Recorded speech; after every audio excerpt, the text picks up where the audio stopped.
So this is me. I'm Laura Hook. I'm a career consultant, but I don't work at UCL. I work at another university that specialises in law courses. And today I'm going to talk about careers in law. Now, I'm hoping that you're all political science students, because that's what I was told. If you're not, please pop that in the chat. It would be interesting to know. And if you could perhaps pop in the chat whether you're an undergraduate or a postgraduate, that would be very helpful. Thank you. You can get an idea about who you are. So,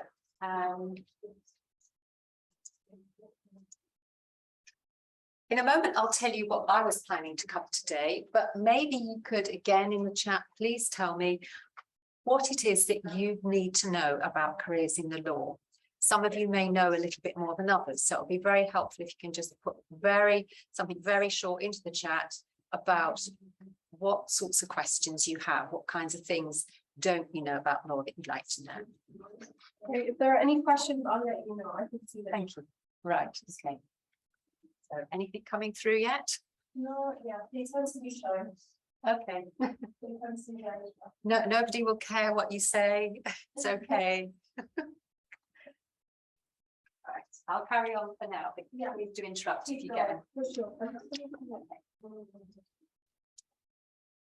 So this is what I was hoping to go through today. Something very brief on the different roles in the legal sector, the different types of courses and training,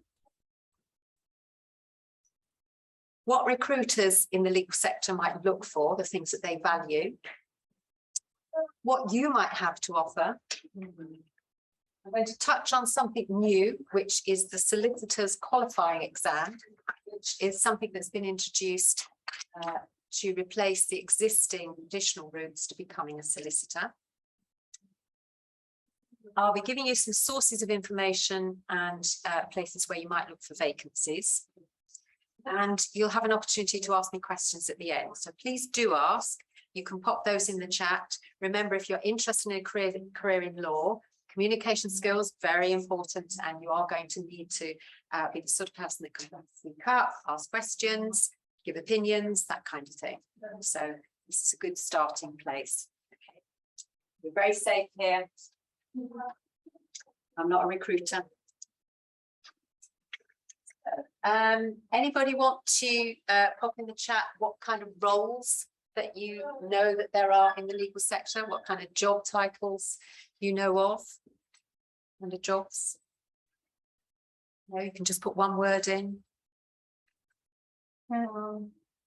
Barrister or solicitor? Barrister or solicitor, yeah, absolutely. Yes, very good. There are a few others. Carry on putting them in if you think of any. But here are some of them. So yes, we've got solicitor and barrister at the top. They're very common job titles that you will see in the sector. Hello, welcome. Just started. I'm Laura.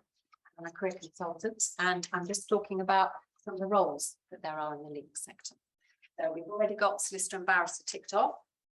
I've mentioned something called a solicitor advocate, which is kind of a bit of a mashup between a barrister and a solicitor. That's putting it very crudely. If you look that up, you'll probably get a much better definition of that. And at the bottom of my slide, I've given a suggestion as to where you can look to see what a solicitor advocate does. They're a relatively new role compared to how long we've had barristers and solicitors around.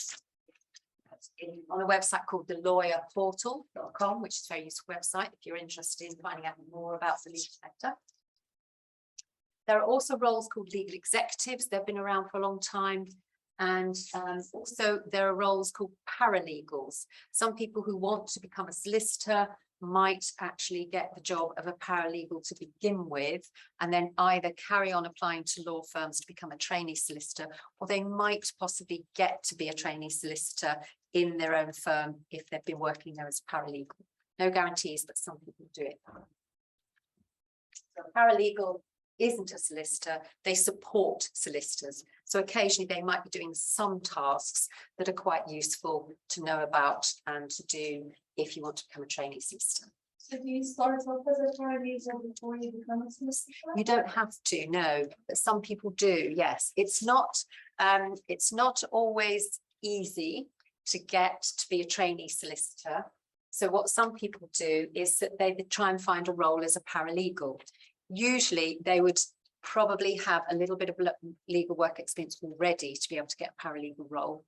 And they might also have done some of the legal courses first. If you try to apply for a paralegal role without any legal experience and without any legal knowledge, it's highly likely you won't get anywhere with your application. But yes, some people manage to find a position with a law firm as a trainee solicitor, but those that don't might then apply to try and get paralegal experience, build up their legal experience whilst they're getting paid, and sometimes they might be continuing to apply to law firms to become a trainee at the same time. Okay, so they're just some of the jobs that you can get in the legal sector, but they're quite common ones. So what kind of training do you need? I won't ask you any questions. Some of you might know this, but I'm going to go straight into it. So depending on whether you want to become a barrister or a solicitor, so these are some of the things you might want to start thinking about. If you're thinking seriously about the legal sector, start to think about, do I want to go down the barrister route? Sometimes that's referred to as the bar. And or do I want to become a solicitor? And normally you'd be looking at working for law firms if you wanted to become a solicitor. Okay. So if you, I'm going to later on give you some websites. I've already mentioned the lawyer portal. There are others, lawcareers.net, for example. Legal Cheek is another. There are more, but they will have lots of information in them that are very nice and clear, telling you about perhaps the differences between a barrister and a solicitor. And it's worth thinking about yourself at this point and thinking about what your strengths are, what you're happy doing, because there are differences between being a solicitor and a barrister in terms of how they interact with clients and what kind of skills they will need. We'll come on to that. But in terms then of your training, if you don't already have a law degree or haven't already done a law conversion course, and I'm guessing most of you haven't, then it means that your first step would be to do a conversion course. And you would choose to do one of those. And whilst you're on that course, that's giving you a general introduction to law.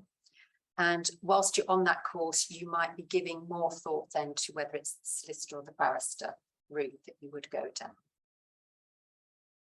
Once you're clear about whether you want to be a solicitor or a barrister, then your paths separate, if you like. There are different courses that you might do next. If you decide you want to be a barrister, then you would be looking at doing a postgraduate bar course. They might have slightly different names depending on what university or training provider you look at. So you would always have to make sure, is this a course that's going to help me become a barrister? Because as I say, they now might have slightly different names. A common name would be bar vocational course, for example.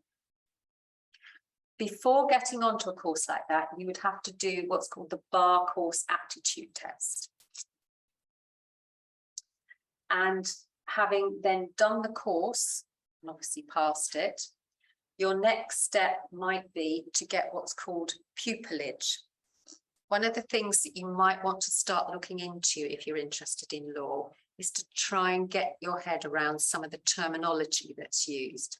So if nobody knows what pupillage is, it's kind of training. It's like a training scheme, really, but it's called pupillage. And if you're on it, you're often referred to as a pupil. And it usually takes 1 year. And finally, before you can be accepted as a barrister, you have to pass a sort of assessment that you are a fit and proper person, so that ethically you are suited to become a barrister. Now, there's a lovely summary here on lawcareers.net. That's one of the websites I just mentioned as being very useful. This says quite a lot about, very clearly, how you become a barrister, because this is a very simple summary here. Please bear in mind that at every stage, it's quite competitive. There are no guarantees of getting onto a course. There are no guarantees that you will get pupillage. It's highly competitive to try and get pupillage. But people do. You know, it's not impossible, but it's a hard slog. And people don't always get it the first time around that they apply. They might make more than one attempt to get pupillage. And that's where you're trained, usually in what's called a chambers, which is a group of barristers operating out of one particular base, which is called chambers. If you go down the solicitor route, so the law firm column, again, you're looking at doing the conversion course. Again, that might have slightly different names depending on the institution that's running the training, but a common name in the past was the Graduate Diploma in Law, GDL. Having then done that course, if you decide that you want to become a trainee solicitor, one of the things you will look at doing is probably now the new course, which is, or the new exams, which are called the Solicitors Qualifying Exam, and it comes in two parts. There's the SQE1, and then there's the SQE2. You have to pass SQE1 before you can progress on to taking SQE2. And I'll be talking about courses a little bit more, I think, on the next slide, I hope. If not, I'll fill you in. And you might, at some point, and it might even be before you take the SQE, although it's most likely whilst you're on a preparatory course for SQE or you've done them, that you would apply to law firms to try and get a role as a trainee solicitor. And it's 2 more years of training within a firm and being paid. Again, lawcareers.net have a nice area in their website that describes the route to becoming a solicitor. So those are 2 very useful parts of their website. There's the barrister side and the solicitor side, and nice, clear, simple descriptions of how you get to be either a barrister or a solicitor. Incidentally, I've talked about people training to be a barrister working in a chambers and people who want to become a solicitor working in a law firm. Some people, it's usually a smaller number, but some people become either a barrister or a solicitor and they might work within a non-legal company. So for example, very large organizations, very large companies may have a legal department of their own, and they may actually employ solicitors and barristers to work there to give them advice in-house. So it's referred to as in-house. And a few organizations that have their own legal departments that are not law firms might in fact offer training. So they might recruit trainee solicitors, and occasionally there are a few that might look for people wanting to become a barrister. Some there's a couple of government departments, for example, an example of which is the Government Legal Service. So this is in the UK, the Government Legal Service, which is a government department. They recruit certainly to trainee solicitors, and if you were to look on their website, you'd be able to see if they also look for barristers at all or not.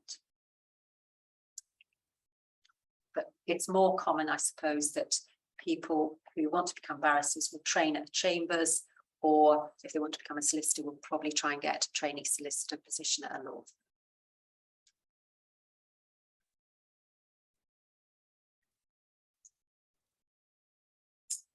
So does anybody want to be very brave and put in the chat or tell me today what kind of skills people need if they want to work in the legal sector? What kind of skills do you think they would need? They've got to be good at. Analytical skills, attention to detail. Attention to detail, absolutely. Big tick there, yes. Analytical skills, yes. You've got to be able to look at information and extract from it what's important.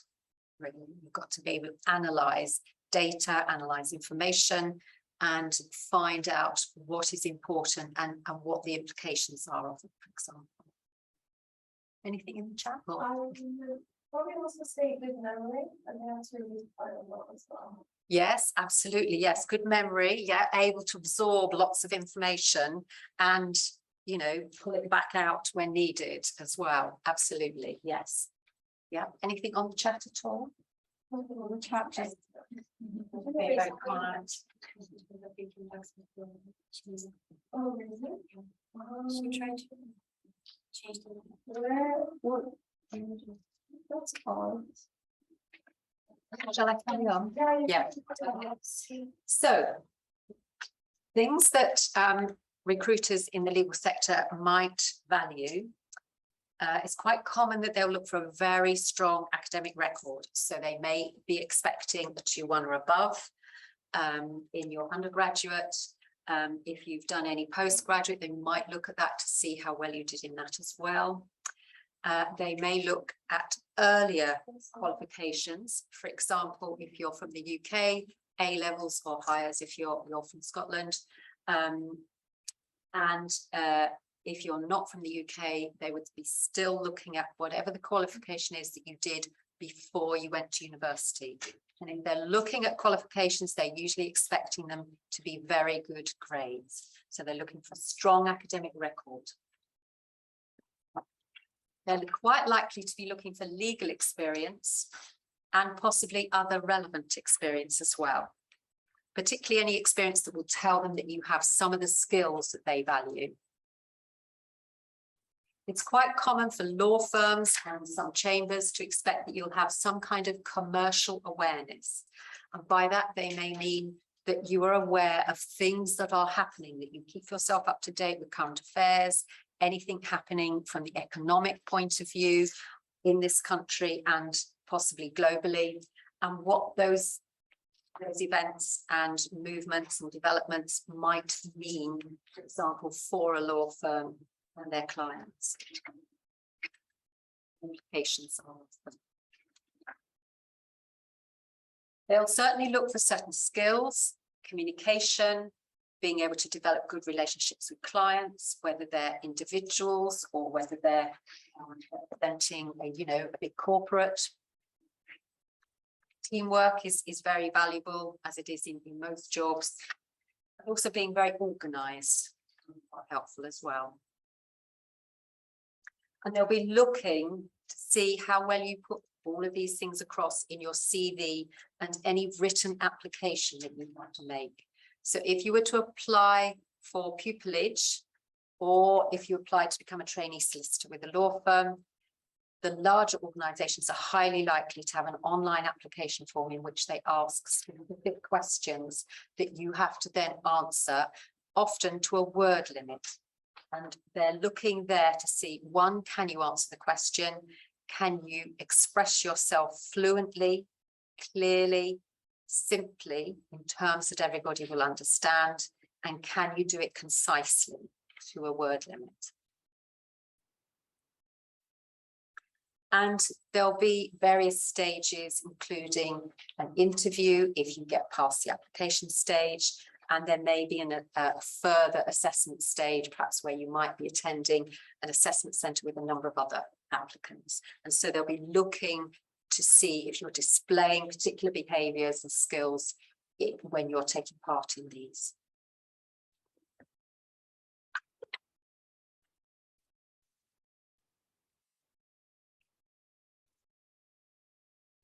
A lot of law firms, for example, use tests as part of selection. One test that some law firms use is called the Watson-Glaser, G-L-A-S-E-R, Watson-Glaser. You could Google that. A useful place to have a look at is a website called assessmentday.co.uk. Sorry, I've just realised I haven't put that on the slides, but they have a kind of similar example test to the Watson-Glaser. So it's very much about critical thinking, and some law firms, and occasionally I think some of the application that you might make for pupillage will involve critical thinking tests. So again, if you're thinking very seriously about the legal sector, you might just want to have a look at the example Watson Glaser test on assessmentday.co.uk to see what it's like and see, perhaps give it a try and see how well you do in it. Also bear in mind though, that not everybody does use that test. So if you don't do very well on it, well, it's maybe not such a. On the previous slide, I mentioned academics and a lot of organisations in the law sector looking for strong academics. There is a movement, though, in the past few years, particularly amongst law firms, but also amongst chambers as well, to recognise that not everybody gets good grades, and sometimes there are reasons for that, and that there isn't necessarily what's often referred to as a level playing field when it comes to applying for jobs. So there are some law firms, for example, that use what's called contextual recruitment. And so they might not ask for information about grades, for example, but they may ask for other information. And if you wanted to find out any more about that, there's an organisation called Rare Recruitment. I've put their website up here. You might want to have a look at that and see what that sort of recruitment is about and what they're trying to achieve. Not all law firms use it, but some do. Some of you may be familiar with this organisation, SEO London, and they try to enable people who perhaps come from disadvantaged backgrounds to get into some of the professions in the UK where they are underrepresented. And they do so through various initiatives, and some of that work is around the law profession. So there are a couple of programs that they run targeting people that perhaps want to become solicitors, that perhaps come from a background where, for example, they don't have any contacts in the industry and have sort of limited access to be able to kind of network with people who are in the profession. There's a similar organisation called Aspiring Solicitors. Again, they like to try and help. They have some of their work is around social mobility, for example, again, targeting students who might not know much about law, perhaps don't have any contacts, perhaps come from backgrounds where they are perhaps at a disadvantage, sometimes in applying for jobs. So they're just 3 examples there.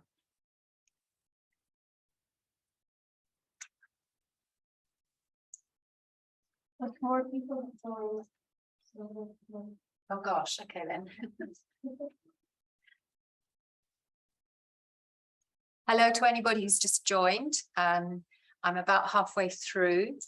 I'm Laura, and I'm talking now about the kinds of skills that are useful in the legal sector. And I believe this is being recorded, is that right? Yes. Yes, so if you've missed some of it, then it is being recorded. So going back to skills, I had some suggestions earlier on about the kinds of skills that are useful. Attention to detail, for example, came up, and analytical skills. And we've got analytical here. I managed to forget to put attention to detail on, that was silly. So communication is very important in the legal sector, regardless of whether you wish to be a solicitor or a barrister or even a paralegal or a legal executive. So what's important, though, is that you're able to communicate clearly, concisely, and, for example, that you are able to express arguments and ideas very clearly, both in writing and verbally. If you think about the role of either a barrister or a solicitor, they may be talking to others, sometimes to clients, and it's very important that they're able to get across clear advice, clear information, and in terms that anyone can understand. For example, anyone who doesn't have a legal background, trying to avoid jargon. So I was talking about applications just now. Very important that when you make written applications, that you're getting across by how you express yourself, that you are able to do so clearly and concisely and making your points clearly. Working with clients is very important, being able to develop relationships with clients, sometimes very, very quickly, being able to ensure that they can see you as someone they can trust, and that you're able to establish some kind of rapport so that you can work together. You may, for example, have to try and get information from the client about their issue, for example, and you may need to do that quite quickly, but sensitively sometimes. It's quite common that a solicitor and even a barrister will be working in teams, working with other people, collaborating, perhaps working on particular projects. So team working is very important. Very important that you're someone who can be organised. Solicitors and barristers work at quite a fast pace often. So the more organised you are, the better.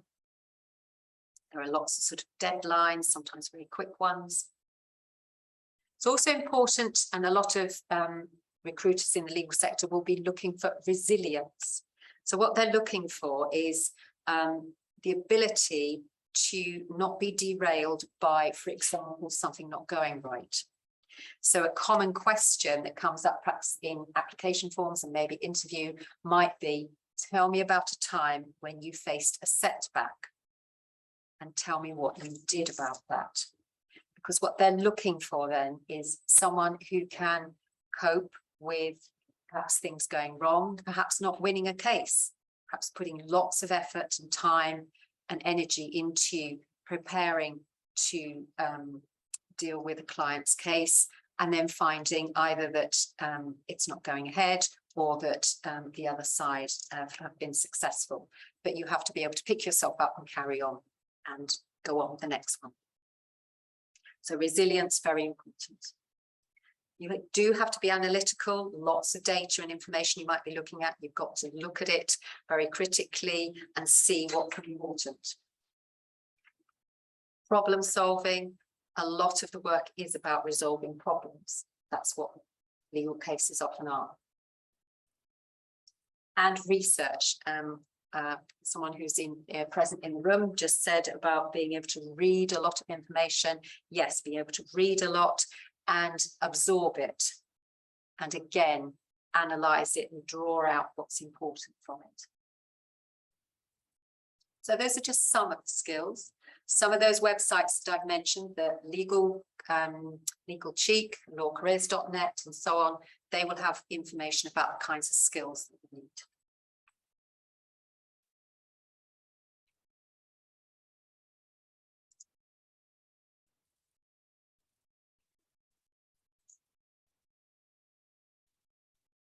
So for those of you who aren't in the room, just think about what kind of skills you already have. And if you can think of one skill, perhaps pop it in the chat. And in the room? Organizational skills, as in time management. Right, so we have one already, which is being able to organize yourself, time management. Anything else coming up? No? I mean, 10 people have joined, but Okay. we tend to be shy. Right, okay then. So think about the skills that you already have. Some of them will relate quite well to the legal sector, I'm sure.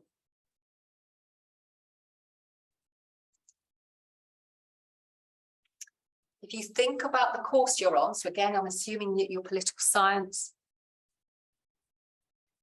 This is what I would assume are some of the skills that you have been developing, building on whilst you're on your course. Communication, this whole thing about being able to express arguments and ideas and doing so clearly, both verbally and in writing.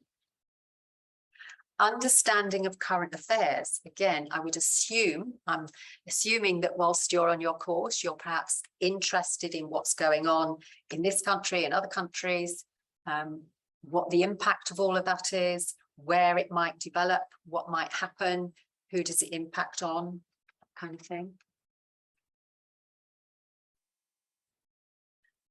A lot of the work that you're doing on your course, I'm assuming that it requires you to be analytical and to sometimes resolve problems. You know, Water bottle, is it green? Yes. Also, Thank you.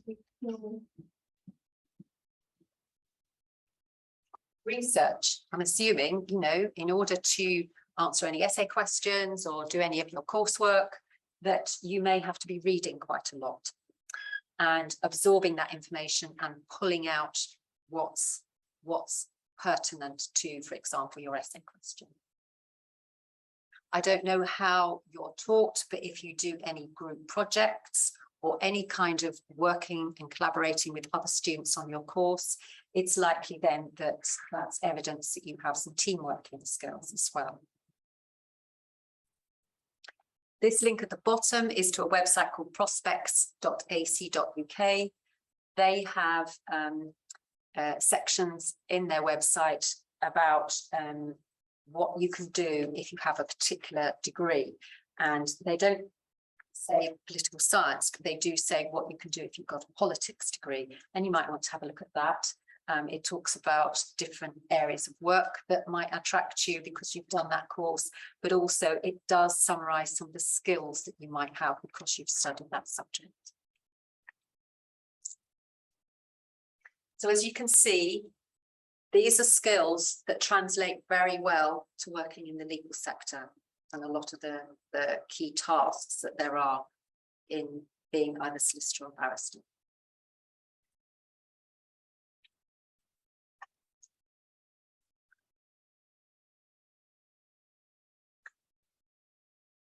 So I don't know if you're familiar with a SWOT analysis, where you think about something and you identify what the strengths are, the weaknesses, what opportunities there might be, and any threats. You could do that sort of exercise with yourself, and in particular in relation to trying to find work and making a career in the legal sector. So for example, under strengths, you might already identify that you have been developing skills and abilities because you're on the particular course that you are. So that would be one strength. It may be, for example, that you have work experience. Doesn't necessarily have to be legal experience, you might have other experience. And so you might have been developing particular skills that translate well to the legal sector. That might be another strength. In terms of weaknesses, it's possible that if you don't have any legal work experience, that might at the moment be one of your weaknesses that you could perhaps try to address. There may be other things that might be seen as a weakness. Perhaps if you don't have a strong academic record, for example, but there may be reasons for that. So that's something that you might want to discuss, for example, with a careers consultant at UCL. There are opportunities. So for example, if one of your weaknesses is that you don't have legal experience, there are things you can do about that. You can try and get volunteering work, for example, that would enable you to start building up that work experience. Threats can be things like, what could it be? It might be that there are things beyond your control, things that are happening that are perhaps stopping you from being able to consider certain jobs. It might be financial, for example, that unless you get a trainee position with a law firm where the law firm pays for you to do the courses that you need to do, if you can't get those, then the threat might be, then can you afford to pay for those courses yourself? And if not, then you need to then reassess and think about, is there another way that you can do this? Again, talking to someone like a career consultant at the university might be quite helpful there. Okay. So, you know, do think about whether you might want to do a little SWOT analysis like this if you're seriously thinking about law as a career. Start thinking about, well, what have I got going? What are my strengths? What opportunities have I got? And what things do I need to be a bit careful about? Any weaknesses? Can I work on those? Any threats? Are there alternatives to that? Ways round the problem? Okay.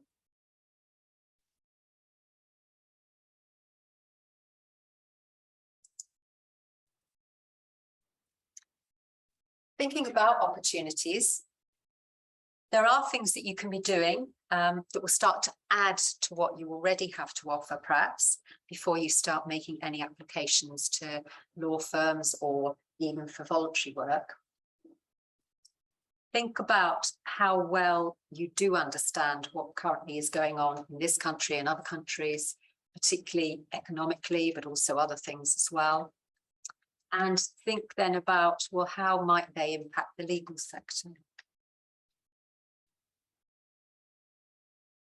How much do you know about how courts work in this country? Have you ever been to one? Have you ever observed a case as a member of the public going into a court? If you haven't, maybe think about whether you might be able to try and address that. Have you thought about what lawyers do and what your understanding is about what they do and what they can realistically achieve? They can't win every case, for example. And how do you feel about that? How do you feel about being in a job where sometimes you win and other times you don't? How much do you understand about what it's like to work in the legal sector?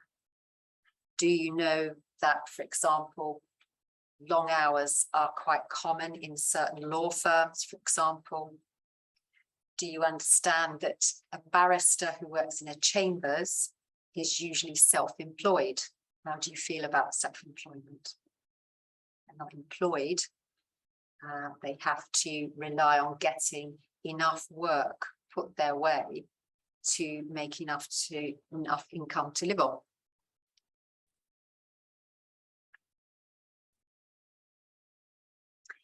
And do you have other experience? If you're lacking legal experience, that's something you can start to do something about, but you might have other experience. It may be, for example, that you have some kind of experience in a particular sector, and there will be some, for example, law firms that maybe work with companies in those sectors. So they have clients. So sometimes it can be useful if you've got a background knowledge of a particular sector, for example, the media or hospitality, charities.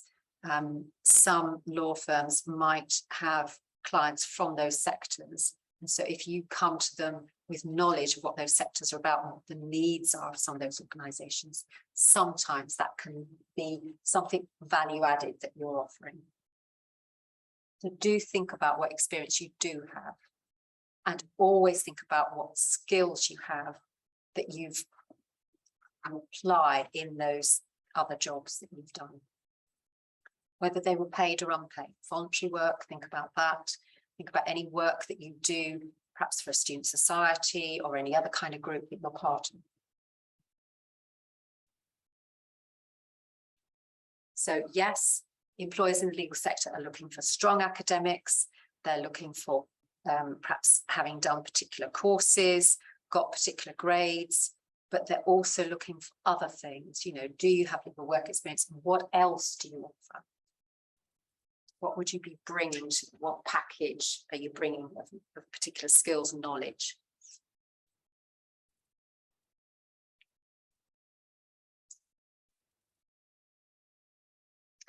If you're interested in maybe trying to get a little bit of legal work experience, just to get an insight into what it might be like and whether it will suit you, whether you're a good fit, whether it's a good fit for you, you could be looking at voluntary work. Citizens Advice Bureau, for example, they often give a lot of advice to people, and it might be around some kind of legal issues, immigration, for example, problems with housing, those kinds of things, problems with benefits. The Free Representation Unit, again, gives free advice to people who need it, legal advice, witness support. So there's a variety of different things that you might be able to get involved in. Again, try and find out from the University Careers Service whether they can put you in the right direction for some appropriate voluntary work. There may even be what's referred to as pro bono offered at the university. This is something that often law students will do, so people on a law degree, and certainly if you go on to do, say, the law conversion course, you might come across pro bono. This is voluntary work. And again, it will be focused on the legal sector. It might be, for example, that the university has an arrangement with a local law clinic, for example, where they perhaps give free advice to people who have issues and can't afford to pay for legal advice. It's often referred to as pro bono. It means you're doing it for free. You could look at whether you can try and get a few days experience at a small law firm, for example. And so if you look on the Law Society website here, they have a find a solicitor facility where you can search it for, say, any law firms that are in your area. You could then make approaches to them, perhaps email and send your CV to see whether they would be willing to let you come and spend a few days with them. You can also look for paid work, possibly some of the entry-level roles in, say, a law firm. If you look on Indeed and search for, say, legal assistant or legal work, all sorts of things may come up. Quite a lot of them, they'll be looking for existing legal experience, but you might come across a few things that you may be able to go for. Where they're perhaps looking for somebody to look after and a sort of administrative area, perhaps on a temporary basis, something like that.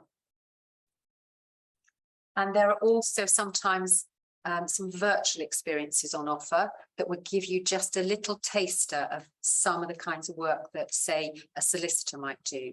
So if you were to look at organisations like Forage, Forage, and Bright Network, they offer online, they're kind of like little projects, really, and some of them are with law firms. Forage in particular has a couple of law firms that have set a kind of online project that you can do in your own time. So that's just to give you a little insight. So these are some suggestions of how you might start getting some experience that will obviously start to add some legal experience to what you have, but also may help you start thinking about, is this the right area for me?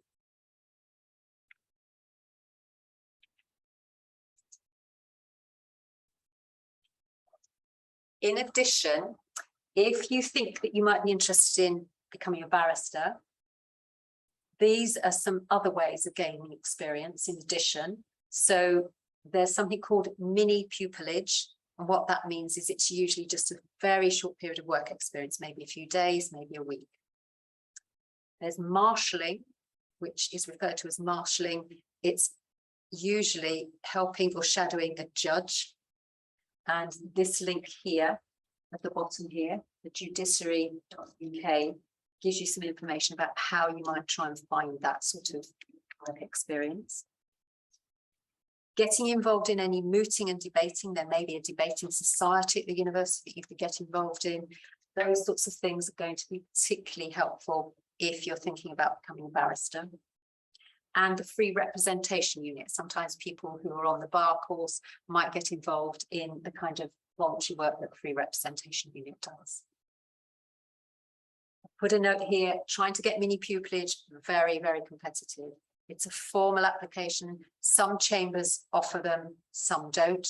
Those that do, they will offer them every now and again. There'll be a deadline, there'll be an application form. You have to really put in a really good application to try and get a mini pupillage. And again, it's the sort of thing that you might have more than one go at trying to get. With law firms, so solicitors, some of the big law firms offer what are called vacation schemes. So these are work experience over a holiday period. It's quite common that they're done in the summer. They'll have all been recruited to pretty much by now for this year, but some of them will be opening up applications for later in the year for, say, the winter vacation schemes. Again, very, very competitive. If you haven't got legal experience and you're not on a legal course, this might not be the right opportunity to apply because you may find that you're just not competitive enough, but you can always find out about them. A lot of law firms run open days, and that's something that you might want to apply to try and go along to. And I mentioned about the sort of virtual experience that Forage and Bright Network offer. On this side, there's a link to Legal Cheek. This is one of the other legal websites that's quite useful to look at. They have a page where they have all the key deadlines for things like vacation schemes, mini pupillage, and open days with law firms, those kind of things. So it's very helpful because it's got the deadlines on, but also it gives you an idea about what is on offer, what kinds of things organisations that are in the legal sector offer to students and potential applicants to find out more about them.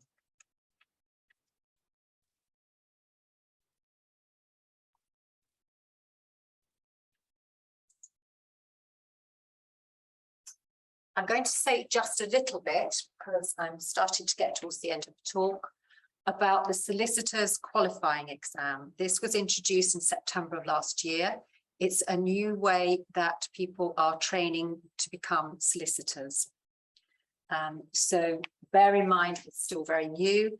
There's not very much information about what the exams are like, but this is the key thing to remember about it. It's an exam.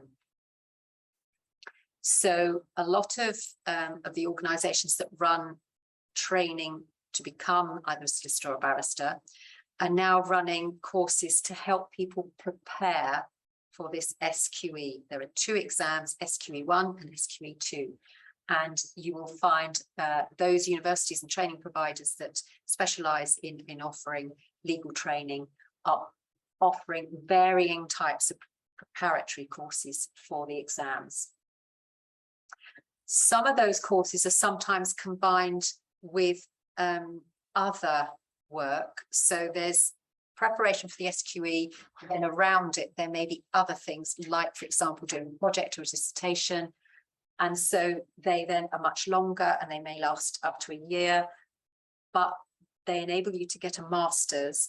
And one reason that might be of interest is because then it will attract postgraduate funding usually. You have to check that. It can be very intense, it's still very new, and bear in mind that it's not the institution running the preparation course that is setting the exam, it's a national external exam that you're going to have to take. So I'm going to skip the next couple of slides.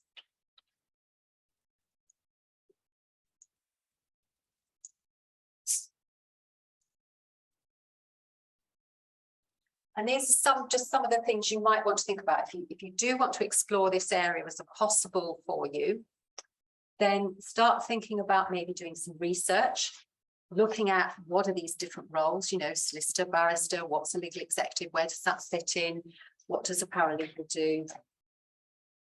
And look at the courses and entry routes. Think very much about yourself. It's very important to do that. What are you looking for? What are your strengths? What out of all the work experiences that you have, what have you liked? What would you like to try and avoid in a job? And thinking about yourself and what you want will help you when you're looking at these different roles in the legal sector to see whether any of those would be a good fit for you. And think very much about, what do I have to offer?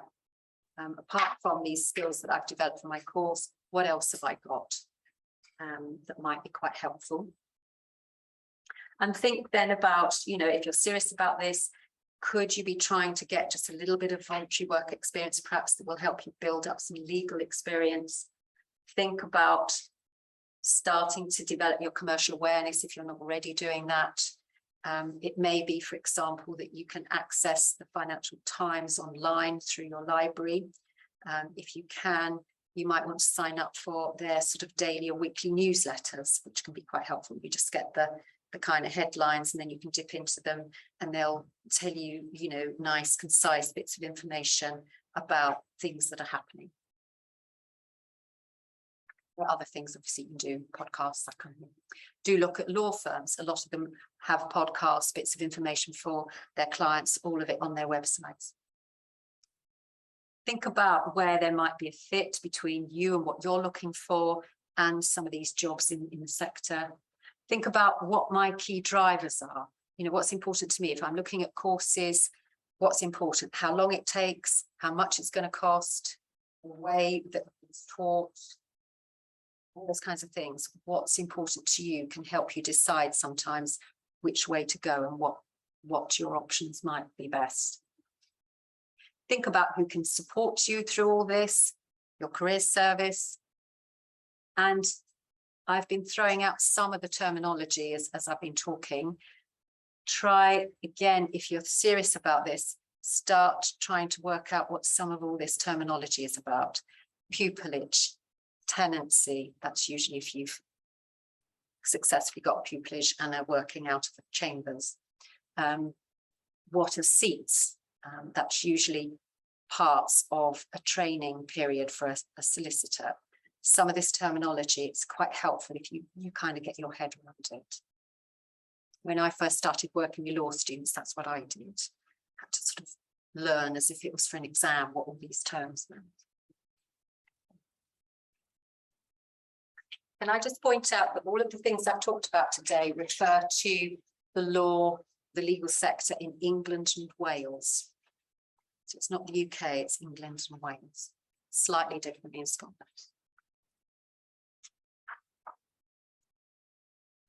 So these last few slides are just sources of further information if you need it.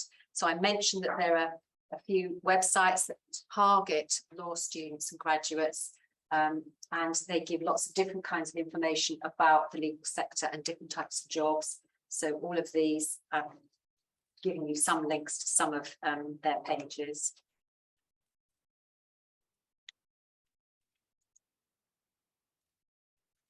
If you're thinking possibly about Barrister, the Bar Standards Board and the Bar Council both have their own sort of descriptions of how you might become a barrister.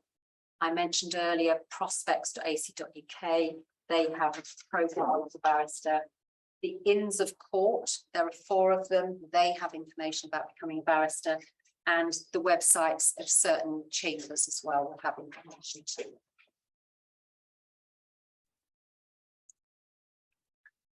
And then if it's law firms, if you want to be a solicitor, the Law Society, they have a whole section on becoming a solicitor.